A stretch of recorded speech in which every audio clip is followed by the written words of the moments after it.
Welcome to North Georgia News Now. Coming up today in local news, a Dalton shooting suspect has been arrested in Florida. The Woodfield County Board of Education is set to recognize several local students for their achievements. Conasauga Judicial Circuit Judge Jim Wilbanks recently heard a motion to vacate a 2023 conviction. The Georgia Department of Education has announced its 2024 AP Honors Schools. Woodfield County Magistrate Court Judge Gail Gazaway is set to retire at the end of the year. And in state news, 2 pieces of legislation are being pushed by local lawmakers. Later, Jacob Broom is here to share WDNN's community calendar, but first, here are the obituaries.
Welcome back to your local news. A suspect connected to a road rage shooting incident that occurred in Dalton on January 28th has been arrested. Damian Ishad Johnson was arrested on Thursday morning after a joint investigation between the Dalton Police Department and the United States Marshal Service Task Force. 29-year-old Johnson was wanted on warrant for aggravated assault and reckless driving after a road rage shooting incident that took place on January on West Walnut Avenue.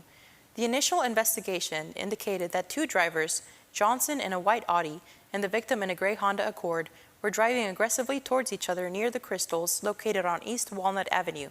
The incident escalated as the vehicles continued traveling westbound on Walnut Avenue.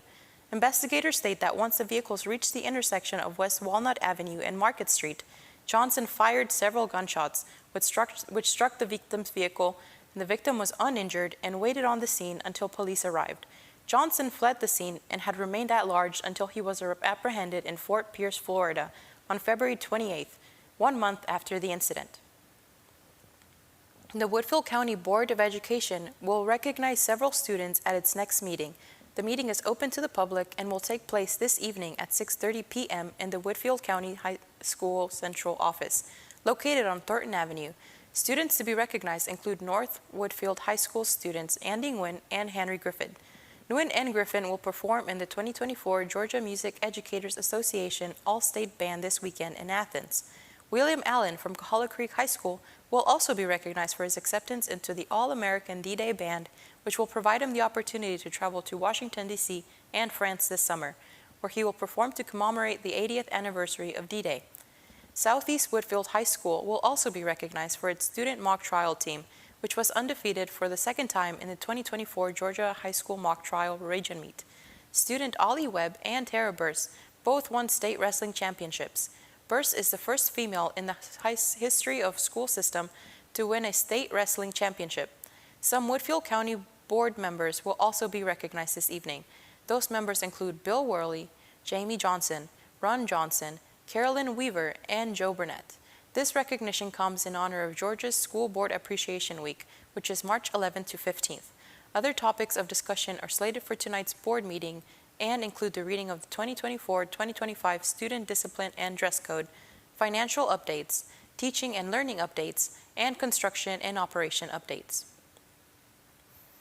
According to Woodfield County Superior Court documents, Conasauga Judicial Circuit Judge Jim Wilbanks recently heard a motion to vacate one man's conviction. The defendant, Samuel Dennis Hunt, was found guilty of several different convictions, including 2 counts of aggravated assault and 1 count of the possession of a firearm during the commission of a felony. Following a 2023 trial, Hunt was sentenced to 2 concurrent 20-year sentences. the first 15 years to be served in prison for the 2 aggravated assault charges, and then a consecutive 5-year probation sentence for the firearm conviction. 62-year-old Hunt was represented in the February 27th hearing by Micah Gates. Gates was not too happy with the current setup for his client and contended that Hunt had been provided with, quote, ineffective assistance of counsel for the case. In last year's jury trial, Hunt had been represented by Jerry Moncas, who testified during the hearing about Hunt's arraignment and his offer from the state. Moncas said he told Hunt that it was in his best interest to consider accepting one of the plea deal offers. However, he said Hunt refused. Both times, I had reviewed the evidence with him and made him aware of how I thought the trial would potentially go. On one occasion, we came to court with me thinking he was going to enter a plea deal. He changed his mind and rejected the plea. Moncas said he met with Hunt many times before the trial and had informed him that he could face a maximum sentence of 55 years for the combined charges. He says he told his client, "You either win very big or you lose very big." Hunt's current counsel, Micah Gates, says that the correct remedy would be for the court to re-offer a plea deal, with said trial court then vacating Hunt's sentence and resentencing him to pursuant to the noted plea agreement. Caughnawaga Judicial Circuit Assistant District Attorney Christina Antelis represented the state at the hearing and said that the state was opposed to the motion for a new trial. A ruling in the case has not yet been decided.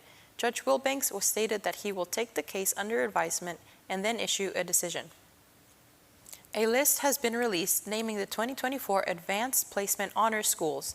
Many local schools were recognized for excellence in their advanced placement programs, including Dalton High School, Kahala Creek High School, Northwest Whitfield High School, and Southeast Whitfield High School. Kahala Creek High School and Northwest Whitfield High School were both named AP STEM Achievement Schools, which means at least 50% of AP exams administered earned scores of 3 or higher. Southeast High School earned the distinction of being an AP Expansion School. AP Expansion Schools are AP schools with 25% growth in AP student participation. Southeast was the only school in the area to achieve this.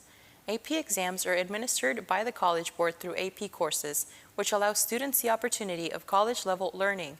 Students who receive a 3 or higher on AP exams are eligible to receive college credit before graduating from high school. The Georgia Department of Education began recognizing AP honor schools in 2008. There are 99 school districts in Georgia, and 276 schools were designated in 8 different categories based on their 2023 Georgia AP exam results. The lists were released by State Schools Superintendent Richard Woods, who extended his heartfelt congratulations to the AP honor schools and commended them for their hard work. He says it is, quote, a testament to the commitment of Georgia public education to expand opportunities for all Georgia students. Whitfield County Magistrate Court Judge Gail Gazaway will not seek re-election this year. Gazaway has had a long and fulfilling career in the magistrate courts, stemming back to 1987. Gazaway was a Dalton State student at the time and was encouraged by some of her professors to apply for an available part-time position with the court. She worked part-time until she finished college and quickly worked her way up, beginning as deputy clerk, then being promoted to chief clerk in 1995.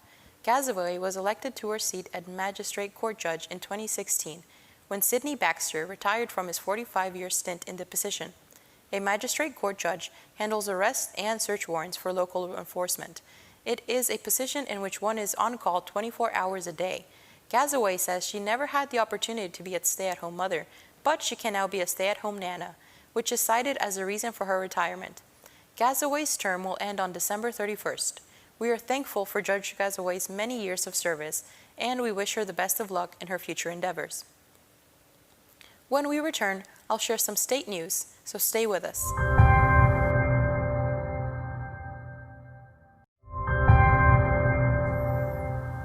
Welcome back. Next up, the Georgia House Committee on Governmental Affairs gave a favorable report on a piece of legislation. House Bill 559 was first introduced to the Georgia General Assembly on February 22, 2023. The bill would be an amendment to Chapter 2 of Title 21. If signed into law, the bill would provide preferential treatment for certain voters, including senior citizens and voters accompanied by small children. It would also remove some current requirements for voters to require absence and casting absentee ballots.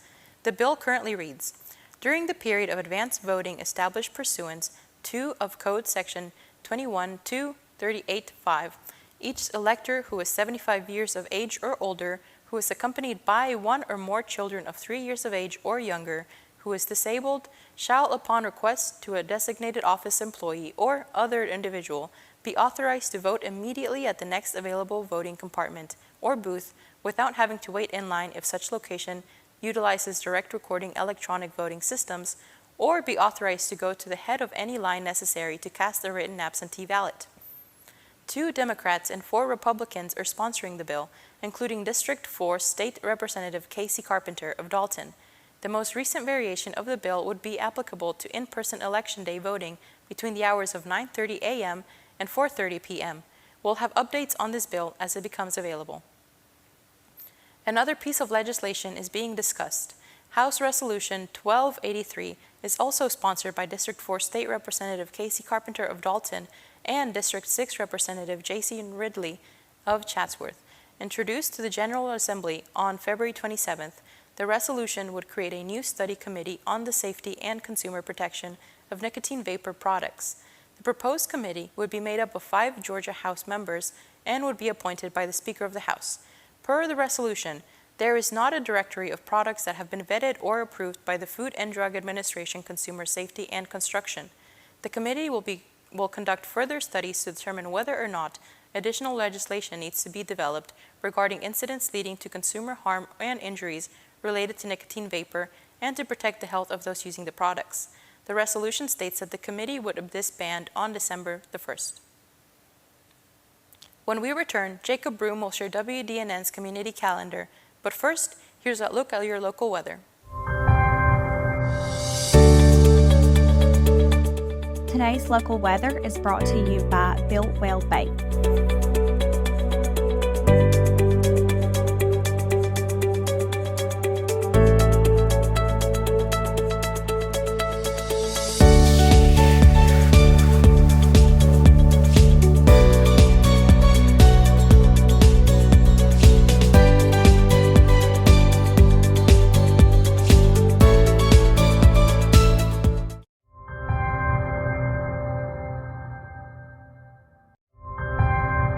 Welcome back. It's time for WDNN's Community Calendar. Here's some things going on around the area.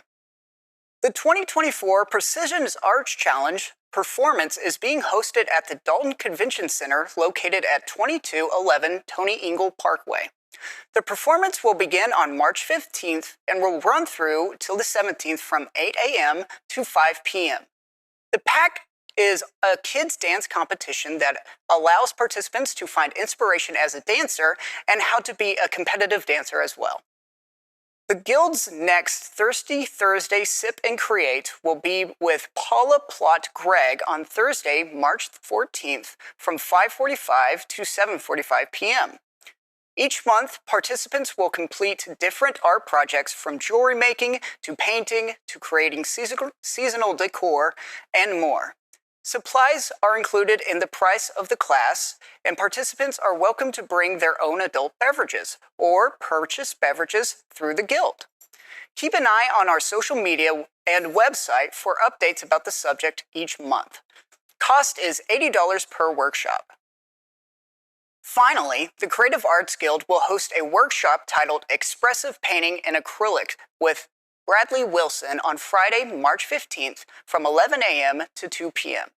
In this course, students will practice the methods of expressive acrylic painting while exploring a variety of subject matters and receiving instructor feedback on the work. This class is especially geared towards those with some acrylic painting experience. Sorry, not suitable for beginners. Approaching painting as play will be emphasized while focusing on solid technique and other important skills. Students will also be given monthly challenges for painting projects to work on at home and bring in for critique. Students will provide their own materials. Please see our registration portal for material suggestions. This is offered as one workshop per month. You must register for each workshop you would like to attend, which is $40 per workshop. For more information, visit www.creativeartsguild.org or the Guild's Facebook page, or call 706-278-0168. The first robotics competition is hosting the Peachtree District Qualifier right here in Dalton. Located at the Dalton Convention Center at 2211 Tony Engel Parkway, the competition will start on Thursday, March 7th, and will continue until Saturday, March 9th. The competition is free, open to the public, and lets teams around the Peachtree District test their engineering creations. To learn more, visit gafirst.org/events. The 2024 Road to Nightfall Band Competition presented by Sound Corps is officially open for registration.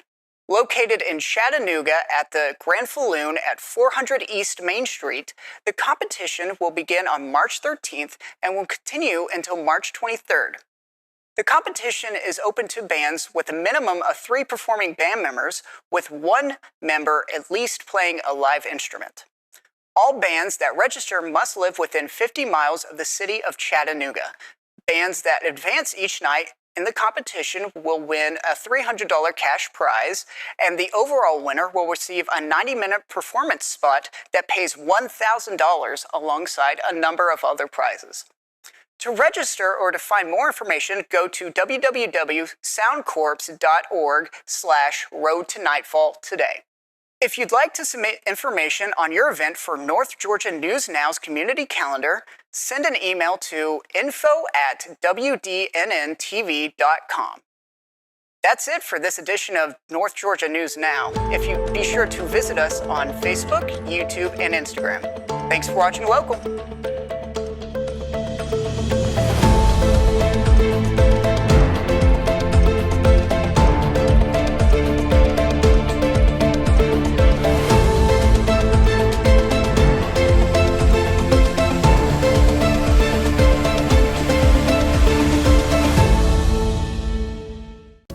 Thanks for watching. Make sure to click that subscribe button as well as bell notifications so you won't miss any new videos. Also, follow us on our social medias. Thank you again for tuning in, and until next time, keep watching Local.